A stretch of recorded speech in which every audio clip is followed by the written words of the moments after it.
Well, good morning, you glorious mother truckers, you, and welcome to another video.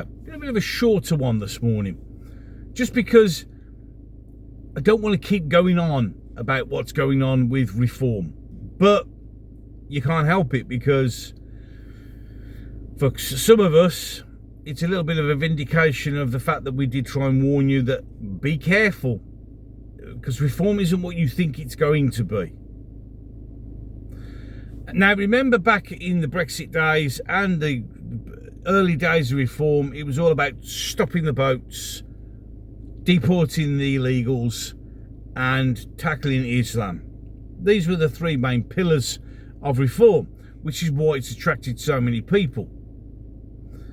Except that rhetoric's changed. I mean, don't get me wrong, Rupert Lowe's rhetoric, a part of it, and what he says, hasn't. He's still sticking to that.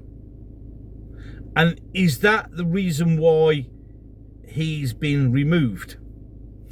Or is it because we have the fact that Elon Musk tweeted, remember, that he quite liked Rupert Lowe? But of course, it was just after the tweet where he said Nigel Farage wasn't up for the job. But we've got some, I'm going to play some clips now which show the change in Nigel's philosophy. And I'm doing some work on it, an indication that maybe, just maybe, even though I knew there was something wrong, even I didn't realise how wrong it was. But we'll speak about that in another video. But first, of course, we are, and this is it, we're going to deport all illegals. And then Nigel said this. Impossibility to deport hundreds of thousands of people. We simply can't do it. At the moment, it's a political impossibility. But is it your ambition? No. Yeah, I'm not going to get dragged down the route of mass deportations or anything like that. Yeah, I mean, people are always going to come and go. And we are a country that's engaged in international trade, and we have relationships around the world through the Commonwealth, etc. But yeah, we have to aim at a balanced migration policy. But net zero still means hundreds of thousands of people coming into Britain, immigrants coming into Britain. Isn't that too many? It may well be, but we have to start somewhere. Trump says in America that he wants mass deportations. We're talking about hundreds of thousands of illegal immigrants are in Britain at the moment. Some estimates say the number could even be in, 1 million plus. So do you support deporting all of those people? It's impossible to do. Literally impossible to do. So he doesn't want to do that anymore, even though we've got a clip about the Palestinian guy who was pro-Hamas, and then he wants him deported because these people shouldn't be here. So we're flip-flopping. So no clear message. And then we want to go on about, tackling Islam and not bowing down and, and getting things sorted out. And then he says this. But the nub of it is, we have a Muslim population in Britain growing by about 75% every 10 years. Right? That's just where we are. Mm-hmm. If we politically alienate the whole of Islam, we will lose. We'll lose. So how does one include them? We will lose. By 2050, goodness knows what kind of a terrible state we're going to be in. Mm-hmm. So he's not against that now either. Now, is this because of the influence of Zia Yousef, the Hope Not Hate or MI5 agent who arrived, massaged Nigel's ego, threw a little cash on the table? Bob's your uncle.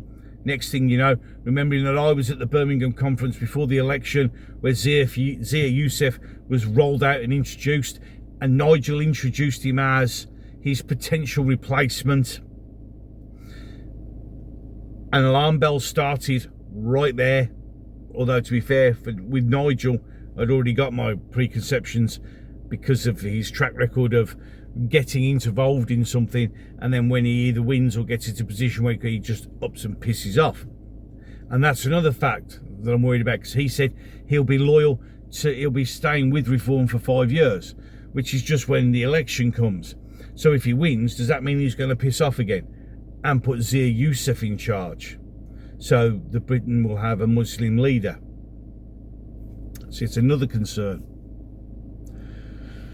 So is it Zia's influence, or is this just Nigel Farage, the man who's played everyone, that's pulled all the support in? Remember that Reform weren't doing very well in the polls. They would have won a couple of seats, but they weren't going to do great before the election. And Labour and Conservatives were very close, even though both of them are terrible. They're horrendous, both of them. So it was very, very close. So then Nigel suddenly comes, takes over Reform, and Reform gain a huge vote because everybody gets sucked in by Nigel. It splits the vote, Labour win. And this is where we're at right now, where things aren't right. And we have to ask ourselves the question, is it because of Zia Yousef's influence, or, as I have always believed, there was something not quite right with Nigel, have all of us been massively played? Any case, 2 videos coming up at the end of this one. One will be the one I last uploaded, the other one will be the chosen one, the one that the gods of YouTube with their mighty, mighty algorithm will have selected just for you. If you agree with what I'm saying or like what I do, you just hit that subscribe button. Don't forget you can also like, share and join us in an adult conversation down in the comment section down below. And remember, as you all know by now, if you want to act silly and act like a sport little child, it's back to the playroom for you, and we can get the stickle bricks out. Any case, enough of that, I'm done. So until the next one.